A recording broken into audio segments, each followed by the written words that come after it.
नाम भी हमको भुगतना ही पड़ेगा, कोई दूसरा नहीं, हम स्वयं उसके भोगी हैं। हमारे शास्त्र यही कहते हैं कि कर्मणा जायते जंतु कर्मण्येवा विलीयते। कर्म से ही जन्म हो और कर्म से ही मृत्यु हो। आज हम किसी को सता रहे, किसी को पीड़ा दे रहे हैं, किसी के साथ अपशब्द भाषित कर रहे हैं, तो ये मत समझना कि हम बच जाएंगे।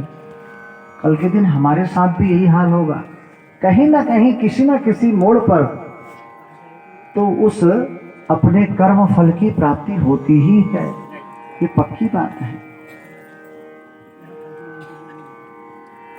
कर्म फल तो प्रत्येक व्यक्ति को भोगना ही है।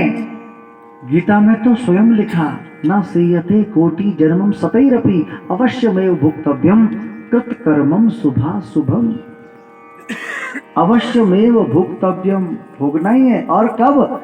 न जन्म कोटि सतैरपि, 100 करोड़ जन्म के बाद भी, 100 करोड़ जन्म के बाद भी आपको अपने किए हुए कर्म का फल तो तब भी भोगना ही पड़ेगा। इसलिए कर्म को सुधारिए, कभी किसी प्राणी को दुख मत दीजिए। प्रयास करिए कि हमारे से किसी का हित हो, हमारी वाणी से किसी के हृदय में आघात न हो, हमारे देह से, हमारे शरीर से किसी को पीड़ा न हो, हम किसी के लिए बुरा न सोचें और हमेशा हमारा यह देह परोपकार के लिए प्रस्तुत रहे, ऐसा भाव लाना चाहिए। यही ईश्वरीय सेवा है। और जब हम ऐसा भाव लाते हैं तो हमारे कर्म भी महान बनते हैं, और जब कर्म महान बनते हैं तो हमारा वर्तमान भी महान बनता है, हमारा भूतकाल भी महान है और हमारा भविष्य भी महान रहता है। तो ये कर्म विवेचन की बात है। और कर्म जब सुदृढ़ होते हैं तो उस कर्म का प्रतिफल भी सुंदर ही होता है। अब हम पेड़ लगाएंगे बबूल के, सोचेंगे कि भैया इसमें सुंदर सुंदर फल हो जाएं, तो संभव नहीं है। फल तो तभी मिलेंगे जब आप फलदार वृक्ष लगाओगे, और एकदम नहीं मिलते हैं फल।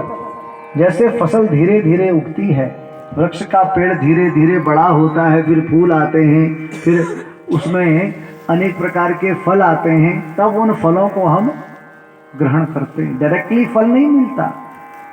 इसलिए ये कर्म के फल हैं। कर्म अच्छे करो, धीरे धीरे धीरे वो कर्म आपका बीज अंकुरित होगा, फिर वह वृक्ष बनेगा, और उसको प्रेम रूपी भाव से सिंचाई करो, प्रेम रूपी जल डालते रहो, परोपकार रूपी जल डालते रहो, और धीरे धीरे जब वह कर्म वृक्ष बड़ा होता है तो उसमें अनेक अनेक प्रकार के पुष्प आते हैं, और ऐसे पुष्प आते हैं जिससे पूरा परिवार महक जाता है। और जब परिवार महक जाता है तो उस परिवार के उस प्रताप से पूरा गांव महकने लगता है, और जब गांव महकने लगता है तो उस गांव से हमारा शहर महकने लगता है, और शहर से जिला महकता है, और जिले से मंडल महकता है, और मंडल से राज्य महकता है, उससे फिर देश महकता है।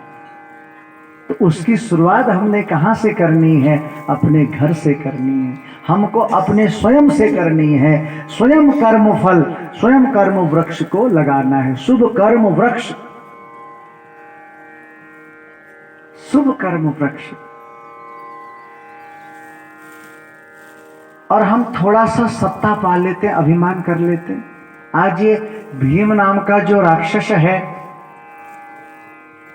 इसको अभिमान हो गया और कामरूप नगर पर इसने आक्रमण कर दिया। लेकिन देखो, जो यहाँ का राजा है सुदक्षिण, इसे शिव भक्ति पर पूर्ण विश्वास है, सब कुछ छोड़ दिया इसने। अगर मेरी मृत्यु इस भीम राक्षस से होनी होगी तो होगी। और ये अपने पार्थिव लिंग पूजन में संलग्न हो गया। अपने पार्थिव लिंग पूजन में संलग्न हो गया और पूजन आरंभ किया। उस राक्षस भीम ने काम रूपेश्वर अर्थात सुदक्षिण पर प्रहार करना चाहा।